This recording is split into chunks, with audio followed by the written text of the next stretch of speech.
American പ്രസിഡന്റായിട്ട് Trump അധികാരമേൽക്കുകയാണ് ഈ മാസം 20-ാം തീയതി. ഞാൻ നേരത്തെ ഒരു വീഡിയോയിൽ ചെയ്തിരുന്നു. എങ്ങനെയാണ് ട്രംപിൻ്റെ ഓഫീസ്, അതായത് എലക്ട് അമേരിക്കൻ പ്രസിഡന്റിൻ്റെ ഓഫീസ് ഖത്തർ ഭരണാധികാരിയോട് പെരുമാറിയത്. കാരണം ഇങ്ങനെ വാർത്തകൾ വരികയാണ്. കാരണം ഓരോ ഇതായിട്ടാണ് സംഭവങ്ങൾ വരുന്നത്. കാരണം ഇന്ന പോലെ സംസാരിക്കാൻ ശ്രമിച്ചു, ട്രംപ് അടുപ്പിച്ചില്ല. എലോൺ മസ്കിനെ കൊണ്ട് ശ്രമിച്ചു, അതും തള്ളിക്കളഞ്ഞു. ഏറ്റവും ലേറ്റസ്റ്റ് എന്ന് പറയുന്ന വാർത്ത, ഇറാനിയൻ പ്രസിഡന്റ് മസൂദ് പെഷഷ്കാൻ അദ്ദേഹം അവരുടെ ഭരണകൂടം ആവശ്യപ്പെട്ടിട്ട്, അവർ ദുബായ് ബേസ്ഡ് ആയിട്ടുള്ള മിഡിൽ ഈസ്റ്റിന് അവർ ഒറ്റ ബ്യൂറോയാണ്, പിന്നെ അവർക്ക് ബ്യൂറോ ഇസ്രായേലിലുണ്ട്. അപ്പോൾ അവരുടെ ഓഫീസുമായിട്ട് ബന്ധപ്പെട്ട് ഇറാനിയൻ ഡിപ്ലോമാറ്റ്സ് അവരെ നിർബന്ധിച്ച് ടെഹ്റാനിൽ കൊണ്ടുപോയി ഇറാനിയൻ പ്രസിഡൻറ്റിൻ്റെ ആദ്യമായിട്ട് അദ്ദേഹം ഇറാന് പുറത്തുള്ളൊരു മീഡിയയ്ക്ക് അഭിമുഖം കൊടുത്തു. അത് പ്രത്യേകിച്ച് അമേരിക്കൻ മീഡിയ. പിന്നീട് അതിനെപ്പറ്റി വാർത്ത വരുന്നു, ഇത് ഇറാനിയൻ പ്രസിഡന്റ് അവരുടെ ഭരണകൂടം ഏറ്റവും താല്പര്യമുണ്ടായിരുന്ന ഫോക്സ് ന്യൂസിന് കൊടുക്കാൻ വേണ്ടിയായിരുന്നു. കാരണം ഫോക്സുമായിട്ട് ട്രംപിന് വലിയ അടുപ്പമുണ്ട്. കാരണം അവരാണ് ഏറ്റവും കൂടുതൽ റിപ്പബ്ലിക്കൻ പാർട്ടിയെ സപ്പോർട്ട് ചെയ്തത്. എന്താണ് ഇതിൽ പറയുന്നത്? വാർത്തയിൽ സംഭവമുണ്ട്, വളരെ രസകരമായ, വളരെ സീരിയസ് ആണ് ഇഷ്യൂ. കാരണം ട്രംപിനോടുള്ള ഭയം, എങ്ങനെയായിരിക്കും ഈ അമേരിക്ക ഇറാനെ കൈകാര്യം ചെയ്യുന്നത്, അതിൻ്റെ പേടിയാണ് ഈ ഇൻ്റർവ്യൂവിൽ മുഴുവനും കാണുന്നത്. ഇറാൻ്റെ പ്രസിഡന്റ് ആദ്യമായിട്ട് പറഞ്ഞു, ചരിത്രത്തിൽ ആദ്യമായിട്ട് പറഞ്ഞു, പല പ്രസിഡന്റുമാരും ഉണ്ടായിട്ടുണ്ട്, അവരുടെ കയ്യിൽ ന്യൂക്ലിയർ വെപ്പൺസ് ഇല്ല. ഇപ്പോൾ കേരളത്തിലെ മീഡിയ ഒക്കെ പറഞ്ഞു ഇറാൻ്റെ ന്യൂക്ലിയർ വെപ്പൺസ് ഉണ്ട്, അതുണ്ട്, ഇതുണ്ട്. കൃത്യമായിട്ട് പറഞ്ഞു അവരുടെ ന്യൂക്ലിയർ വെപ്പൺസ് ഇല്ല. അതിൻ്റെ മെറ്റീരിയൽസ് അവരുടെ കയ്യിലുണ്ട്. പക്ഷേ അതും പറഞ്ഞു, അത് അമേരിക്കൻ ഇൻസ്പെക്ടേഴ്സിന്, ന്യൂക്ലിയർ ഇൻസ്പെക്ടേഴ്സിന് അവിടെ വന്ന് അവരെ വന്ന് ഇൻസ്പെക്റ്റ് ചെയ്യുക. ആദ്യമായിട്ട് പറയുകയാണ്. 2018 ഇതേപോലെ ട്രംപ് ഒഴിയുന്നതിന് മുമ്പ് എനിക്കറിയാം, ഒബാമയായിട്ടൊരു ധാരണയുണ്ടായിരുന്നു, സാങ്ഷൻ ഇമ്പോസ് ചെയ്ത് എടുത്തു കളഞ്ഞു ഒബാമ. ആ സമയത്ത് ട്രംപ് പറഞ്ഞൊരു സംഭവമാണ്, അതായത് ഇറാനിയൻ ഭരണകൂടം അവിടെയുള്ള ന്യൂക്ലിയർ ഫെസിലിറ്റീസ് അമേരിക്കൻ ഇൻസ്പെക്ടേഴ്സിനെ വിസിറ്റ് ചെയ്യാൻ സമ്മതിക്കണം. ആദ്യം അവർ പറഞ്ഞു ചെയ്യാമെന്ന് പറഞ്ഞു, പിന്നീട് ചെയ്യില്ലെന്ന് പറഞ്ഞു. അതിൻ്റെ പേരിലാണ് നിങ്ങൾ മനസ്സിലാക്കണം, അവിടെ IRGCയുടെ തലവൻ സുലൈമാനിയെ വെടിവെച്ച് കൊന്നത്, ഈ ഇറാഖി വെച്ച്. ഇറാൻ്റെ വെടിവെച്ചല്ല, ബോംബ് ചെയ്ത് കൊന്നത്, ഡ്രോണിൽ വന്നിട്ട്. അപ്പോൾ ട്രംപ് ഏത് രീതിയിലാണ് നടപടി എടുക്കുന്നതെന്ന് ഇവർക്ക് വ്യക്തമായിട്ട്, അത് നേരത്തെ ട്രംപിൻ്റെ ഒരു പ്രസ്താവനയുണ്ട്, അതായത് ഇറാൻ്റെ ന്യൂക്ലിയർ ഫെസിലിറ്റി മുഴുവനും ബോംബ് ചെയ്യും, ഇറാനെ നശിപ്പിക്കുന്ന ട്രംപ് പറഞ്ഞു. ഒരേ ഒരു നേതാവ്, ഈ ട്രംപ് മാത്രം, ഇസ്രായേൽ പോലും അത്ര ഇതായിട്ട് പറഞ്ഞില്ല. കാരണം അമേരിക്കയ്ക്ക് പറയാം. ഇപ്പം എന്താ അവർ ആദ്യമായിട്ട് പറഞ്ഞു, അവരുടെ ന്യൂക്ലിയർ വെപ്പൺസ് ഇല്ല, ബോംബ്സ് ഇല്ല. അതേപോലെ അവരുടെ അതിൻ്റെ മെറ്റീരിയൽ ഉണ്ട്, അത് അമേരിക്കയ്ക്ക് വന്ന് വിസിറ്റ് ചെയ്യുക, അത് നശിപ്പിക്കാൻ തയ്യാറാണ്. അതായത് അവർക്ക് ന്യൂക്ലിയർ വെപ്പൺസ് ഉണ്ടാക്കാൻ താല്പര്യമില്ല.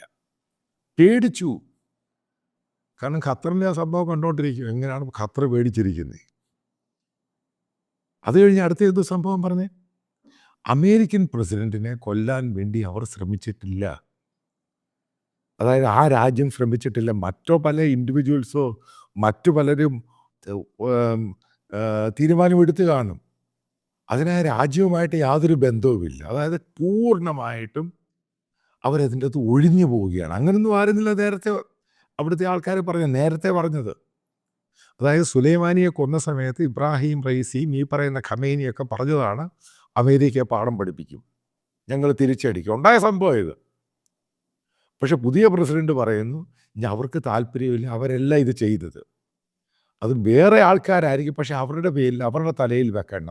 കാരണം മറ്റുള്ള പലരും ചെയ്തു കാണും, അവരൊന്നും ഇന്ന് പവറിലില്ല, അവർക്കൊന്നും പവറുമായിട്ട് ബന്ധവുമില്ല. ഈ ഇപ്പോഴത്തെ ഇറാനല്ല, ഇപ്പോഴത്തെ മസൂദ് പെഷഷ്കാനുള്ള ഇറാനല്ല ഇത് ചെയ്തത്. പൂർണ്ണമായിട്ടും അത് അവർ പറഞ്ഞു ഒഴിയുകയാണ്. ഞാൻ ആദ്യമേ പറഞ്ഞു, ഈ കാലിഫോർണിയ ലോസ് ഏഞ്ചലസ് ഫയർ ഉണ്ടാക്കിയപ്പോൾ ചരിത്രത്തിൽ ആദ്യമായിട്ട് ഇറാൻ എന്ന് പറഞ്ഞ രാജ്യത്തിൻ്റെ എക്സ്റ്റേണൽ അഫയേഴ്സ് മിനിസ്റ്റർ വളരെ അസന്നിഗ്ധമായിട്ട് പറഞ്ഞ, ഞങ്ങൾ കാലിഫോർണിയയിൽ പോകാൻ തയ്യാറാണ്, ഞങ്ങൾക്ക് എക്സ്പേർട്ടുകളുണ്ട്, അമേരിക്ക എപ്പോഴാവശ്യപ്പെട്ടാലും ഞങ്ങൾ അവിടെ എത്തി, ഞങ്ങളിത് തീ അണയ്ക്കാൻ അമേരിക്കയുടെ കൂടെ ചേരാൻ എന്ത് സഹായം ചെയ്യാമെന്ന് വളരെ ചരിത്രത്തിൽ ആദ്യമായിട്ടാണ് ഇറാൻ്റെ അങ്ങനെ ഒരു സംഭവം ആദ്യമായിട്ട് വന്നത്. നേരത്തെ അമേരിക്കയിൽ ഫയർ ഉണ്ടായി കഴിഞ്ഞപ്പം അലി ഖുമൈനി അയത്തുള്ള ഖുമൈനി, ഇപ്പോഴത്തെ ഖുമൈനിക്ക് മുമ്പുണ്ടായിരുന്നയാൾ, അയാൾ അള്ളാഹുടെ പ്രവൃത്തിയാണെന്നൊക്കെ ഭയങ്കരമായിട്ട് പറഞ്ഞ ആൾ കംപ്ലീറ്റ് മാറി. അപ്പോൾ ഈ NBCയുടെ ഇൻ്റർവ്യൂ നിങ്ങൾ നോക്കിയാൽ മതി, കാണാം, അതിൻ്റെ അകത്ത് യൂട്യൂബിലൊക്കെ കിടപ്പുണ്ട്. അപ്പം എന്താ ചോദിക്കുന്നത് ഇയാളുമായിട്ട്, ഏത് രീതിയിലുള്ള ബന്ധമായിരിക്കും അമേരിക്കയുമായിട്ട് കൊണ്ടുപോകുന്നത്. കൃത്യമായിട്ട് പറഞ്ഞു, അവരുടെ മുമ്പിലുള്ള സാങ്ഷൻ എടുത്ത് കളയണം, അവർക്ക് താല്പര്യമില്ല. ഇതേപോലെ ഈ ടെറർ ഓർഗനൈസേഷൻ നേരത്തെ അവരുടെ മുമ്പിൽ അവരോട് പറഞ്ഞത് ഇതെല്ലാം അവർ തള്ളിക്കളയുക. അവർ പറയുന്നത് അവർക്കറിയാം ഇപ്പോഴത്തെ ഭരണകൂടത്തിന് ഈ പറയുന്ന ഹമാസ് ആണെങ്കിലും ഹൂത്തി ആണെങ്കിലും ഹിസ്ബുള്ളയായിട്ട് യാതൊരു ബന്ധവുമില്ല. ആലോചിച്ച് നോക്കുക, എങ്ങനെയായിരുന്നു നേരത്തെ ഇബ്രാഹിം റൈസി ഈ അലി ഖുമൈനി നേരത്തെ പറഞ്ഞ കാര്യം പൂർണ്ണമായിട്ട് തള്ളിക്കളഞ്ഞു, ഞങ്ങൾക്ക് യാതൊരു ബന്ധവും. പിന്നെ അത് കഴിഞ്ഞ് അലി ഖുമൈനി തന്നെ പറഞ്ഞു അത് ഞങ്ങളുമായിട്ട് ബന്ധമൊന്നുമില്ല ഹിസ്ബുള്ളയ്ക്ക്, പൂർണ്ണമായിട്ട് പ്ലേറ്റ് പേടിച്ചു.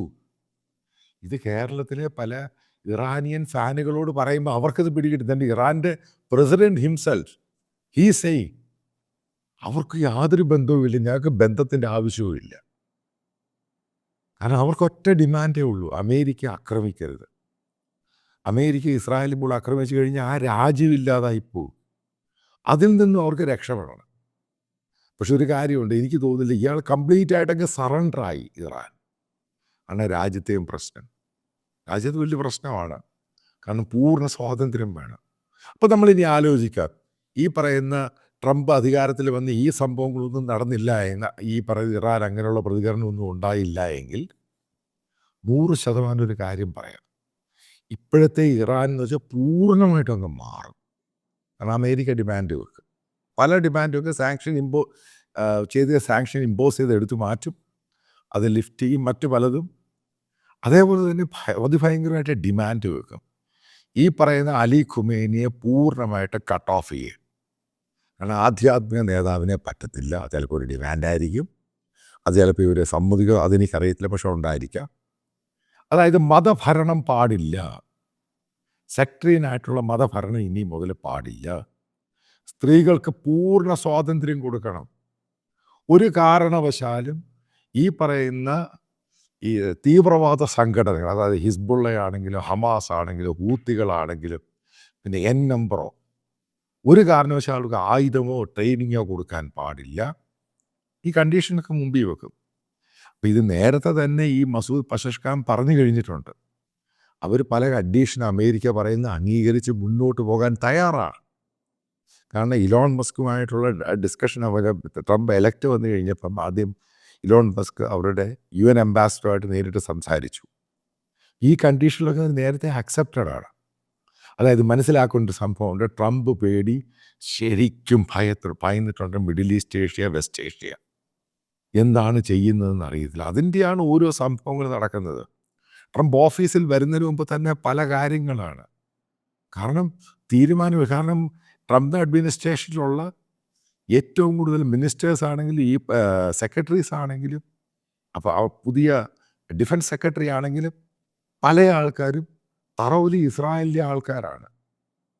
അപ്പോൾ അവരുടെ ആ ഒരു രാജ്യവുമായിട്ട് എതിർക്കുന്ന ഒരൊറ്റ രാജ്യത്തെ അവർ വെച്ചുകൊണ്ടിരിക്കത്തില്ല കൃത്യമായിട്ട്. കാരണം അതിൻ്റെ നമുക്ക് അറിയാം കാരണം മിഡിൽ ഈസ്റ്റ് ഏഷ്യ എൻവോയ്, ഇസ്രായേലിൻ്റെ ഒരു അംബാസഡർ, അവരാരൊക്കെയാണ് വെച്ചിരിക്കുന്നത്, ആരാണ് ഡിഫൻസ് സെക്രട്ടറി, കൃത്യമാണിതൊക്കെ. ഇത് നോക്കുമ്പോഴേ നേരത്തെ അവർ പറഞ്ഞു കഴിഞ്ഞു, അവർ ഇസ്രായേലിനെ വിട്ടൊരു കളിയില്ല. ഇസ്രായേലിലെ അനക്സേഷനും ഫർദറായിട്ടുള്ള, അതുകൊണ്ടാണ് ഈ ബെഞ്ചമിൻ നെതന്യാഹുവിനെ കൊണ്ട് ഹമാസിൻ്റെ അടുത്ത് സൈൻ ചെയ്യിപ്പിക്കാഞ്ഞേ. കാരണം സൈൻ ചെയ്ത് കഴിഞ്ഞാൽ ഈ വിഡ്രോവർ പിന്നെ അറ്റാക്ക് ചെയ്യാൻ പറ്റത്തില്ല, ഇൻ്റർനാഷണൽ കരാറില്ലേ, അതുകൊണ്ടാണ് സൈൻ ചെയ്യിപ്പിക്കാതിരുന്നത്. ഇവിടൊക്കെ മനസ്സിലാക്കേണ്ടത്, ഇറാൻ എന്ന് പറഞ്ഞ രാജ്യത്തെ 2.5 മണിക്കൂർ കൊണ്ട് ഇസ്രായേൽ തകർത്ത് കഴിഞ്ഞപ്പോൾ അവനൊന്നും അല്ലാതായി. ഇറാൻ്റെ ഫ്രണ്ട് ലൈനിനകത്ത് ഹിസ്ബുള്ളയെ തകർത്തു, ഹമാസിനെ തകർത്തു, ഹൂത്തിയെ തകർത്തു, ഈ അതേപോലെ സിറിയ എന്ന് പറഞ്ഞ രാജ്യത്തെ തകർത്തു. ഇതോടുകൂടി ഇറാൻ എന്ന് പറഞ്ഞ വട്ടപൂജ്യമായി മാറി. ഇതാണ് റിയാലിറ്റി. അതുകൊണ്ടാണ് ഇറാൻ്റെ പ്രസിഡന്റ് കാല് പിടിക്കുന്നത് ഞങ്ങൾ ഒന്നിനുമില്ല. നമുക്ക് പ്രതീക്ഷിക്കാം ഈ മിഡിൽ ഈസ്റ്റ് ഏഷ്യയും വെസ്റ്റ് ഏഷ്യയും അതിൻ്റെ ജിയോ പൊളിറ്റിക്സ് ഒക്കെ മാറി അവിടെ സമാധാനം ഉണ്ടാകട്ടെ. കാരണം ഇറാനൊക്കെ നല്ലൊരു രാജ്യമാണ് ഇറാൻ എന്ന് പറയുന്നത്. കൾച്ചറുണ്ട്, സിനിമയുണ്ട്, നല്ല ആ രാജ്യത്തെ ഇസ്ലാമിക് ഈ സാധനം കൊണ്ടൊന്ന് നശിപ്പിച്ചു. അത് തിരിച്ചു വരട്ടെ. എത്രയോ മലയാളികൾക്ക് ഇന്ത്യക്കാർക്ക് അവിടെ ജോലി ചെയ്യാം. വളരെ ക്രൂഡും ഗ്യാസിൻ്റെ റിച്ചാണ്. ഇറാനൊക്കെ ഫുൾ ഫ്ലെഡ്ജായിട്ട് പുറത്ത് വന്നു കഴിഞ്ഞാൽ ഈ ഖത്തറിനൊന്നും യാതൊരു പ്രാധാന്യവും ഇല്ലാതാകും. അതൊക്കെയാണ് ലോകത്ത് നടക്കേണ്ടത്. കാരണം ഇറാനിയൻസിനെ ഇടപെടാനൊക്കെ ഈ ഖത്തറികളെക്കാളും മറ്റുള്ള അറബ്സിനേക്കാളും നല്ലവരാണെന്നാണ് പറയുന്നത്. എനിക്ക് കുറച്ച് പരിചയക്കാരൊക്കെ ഉണ്ട്. ഏതായാലും നല്ലൊരു മാറ്റത്തിന് തുടക്കം കുറിക്കട്ടെ.